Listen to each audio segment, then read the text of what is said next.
Civil softwares drafting interior design analysis softwares online classes எடுத்துட்டு இருக்கோம். உங்களுக்கு தேவைப்பட்டுச்சு அப்படினா ஸ்கிரீன்ல தெரியுற நம்பருக்கு கான்டாக்ட் பண்ணுங்க. Hello friends, welcome back to civil Tamil. இந்த வீடியோல நம்ம என்ன பார்க்க போறோம் அப்படினா 3ds maxல glossy finish and then matte finish ரெண்டும் எப்படி நம்ம கிரியேட் பண்ணனும் அப்படிங்கறத பார்க்க போறோம். வீடியோக்குள்ள போறதுக்கு முன்னாடி சேனலை சப்ஸ்கிரைப் பண்ணாதீங்க, சப்ஸ்கிரைப் பண்ணிக்கோங்க, கூடவே பெல் பட்டன் கிளிக் பண்ணிக்கோங்க. சோ இப்போ 3ds max பொறுத்த வரைக்கும் பாத்தீங்கன்னா நீங்க மெட்டீரியல்ல கிரியேட் பண்ணக்க அப்புறம் ரெண்டரிங் பண்ணும்போது உங்களுக்கு அந்த டிஃபரன்ஸ் நல்லாவே தெரியும். ஒன்னு இது வந்து நல்லா கிளாஸியா இருக்கும், இன்னொன்னு பாத்தீங்க அப்படினா மேட் ஃபினிஷ்ல இருக்கும். ஓகேங்களா? அது ரெண்டும் நம்ம கிளாஸினஸ் இன்க்ரீஸ் பண்ணி ரெடியூஸ் பண்றது தான் இருக்கு. சோ அதுதான் இப்ப பார்க்க போறோம்.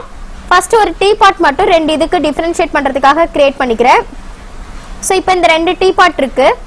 இப்போ நான் வந்து மெட்டீரியல் கிரியேட் பண்றேன்.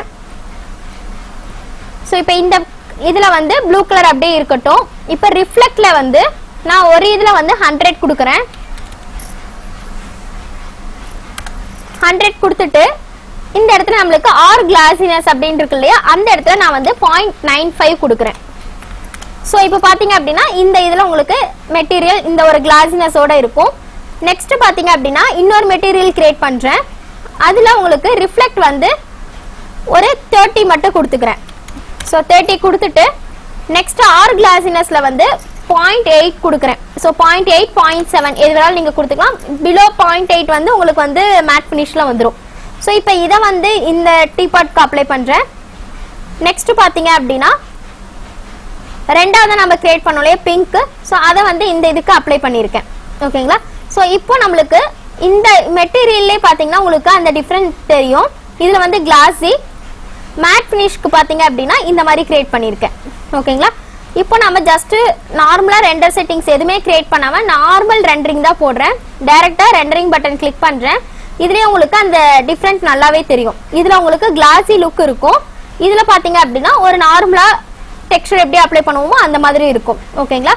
சோ இப்படி தான் நம்ம வந்து classy and then matte finish ரெண்டுமே கிரியேட் பண்ணுவோம். நீங்க எந்த அளவுக்கு அந்த பாயிண்ட வந்து 0.8க்கு மேல அதாவது 0.9 0.91 இந்த மாதிரி கொடுக்குறீங்களோ அந்த அளவுக்கு உங்களுக்கு கிளாஸி கிடைக்கும். below 0.8 கொடுத்தீங்க அப்படினா matte finish உங்களுக்கு கிடைக்கும். உங்களுக்கு அந்த பாட்டுக்கு என்ன தேவையோ அந்த மாதிரி கொடுத்துக்கோங்க. நீங்க இன்டீரியர் ரெண்டர்லாம் பண்ணும்போது மேக்ஸிமம் கிளாஸி லுக் இருக்க மாதிரி கொடுத்துக்கோங்க. வெளியில எக்ஸ்டீரியர் பண்ணும்போது பாத்தீங்க அப்படினா matte finish நல்லா இருக்கும். ஆனா compare to matte finish classy உங்களுக்கு இன்னுமே நல்ல லுக் கொடுக்கும். ஓகேங்களா? சோ இந்த வீடியோ டவுட் இருந்துச்சுன்னா கமெண்ட் செக்ஷன்ல கமெண்ட் பண்ணுங்க, வீடியோ ஷேர் பண்ணுங்க, லைக் பண்ணுங்க, சேனல் சப்ஸ்கிரைப் பண்ணிக்கோங்க. Thank you.